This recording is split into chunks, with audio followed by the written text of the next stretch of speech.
আজকের পর বেবিকে আর কোনো ধরনের গ্যাস্ট্রিকের ওষুধ খাওয়াতে হবে না। আপনি আপনার বেবিকে যদি এই ব্যায়ামগুলো করে থাকেন, ভিডিওতে লক্ষ্য করে দেখছেন যে আমি পেটের এই পাশ থেকে ওই পাশে হালকা হাতে চাপ দিয়ে উপর থেকে নিচে নামাচ্ছি।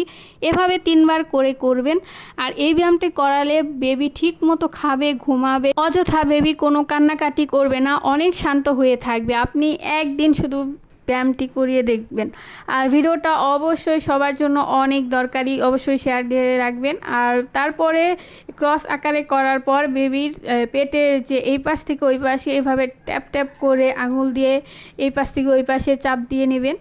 এই ব্যায়ামটা করালে 5 মিনিটের থেকে 10 মিনিট এর মধ্যে বেবি পটি করে দেবে। আর কোনো ধরনের ওষুধ খাইয়ে বেবিকে পটি করাতে হবে না। ঠিকমতো যদি বেবি পটি করে তাহলে বেবির কিন্তু ঠান্ডার সমস্যাও থাকবে না, আর গ্যাস্ট্রিকের সমস্যাও থাকবে না, আর শুধু শুধু কান্নাও করবে না।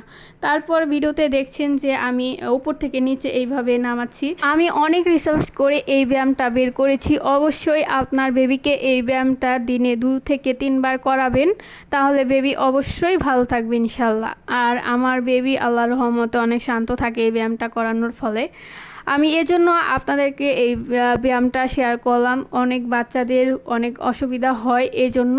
আর 6 মাস পর্যন্ত যেহেতু বাচ্চাকে 1 ফোঁটা পানিও খাওয়ানো নিষেধ, সেহেতু বাচ্চাকে ওষুধ খাওয়ানোও কিন্তু ভালো না। আপনারা অবশ্যই এই ব্যায়ামগুলো করবেন। তারপর পেটের ব্যায়ামটা করানোর পর তারপর এভাবে সাইকেল চালিয়ে দিবেন আর পেটের মধ্যে একটু করে চাপ দিয়ে দিবেন। আর এই ব্যায়ামগুলো আপনি নিজের হাতেই করতে পারবেন, কোনো ভয় পাওয়ার প্রয়োজন নেই। একদিন শুধু ট্রাই করে দেখেন, ইনশাআল্লাহ আপনি পারবেন। আর আপনার বাচ্চার যদি ঠান্ডার সমস্যা থাকে সেটাও কিন্তু রিমুভ হয়ে যাবে। কিভাবে? বাচ্চার যদি ঠান্ডা থাকে সেটা কিন্তু পটির মাধ্যমে বের হয়ে যায়।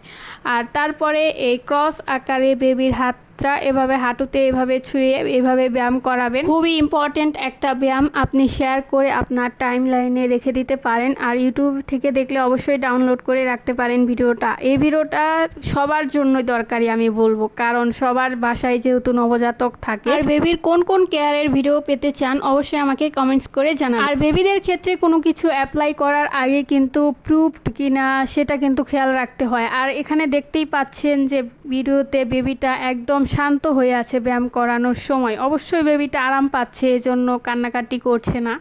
অবশ্যই এই ব্যায়ামটা প্রুভেড একটা ইম্পর্টেন্ট একটা ব্যায়াম, আমি বারবার করে বলছি। আপনারা অবশ্যই বেবিকে এই ব্যায়ামগুলো করাবেন।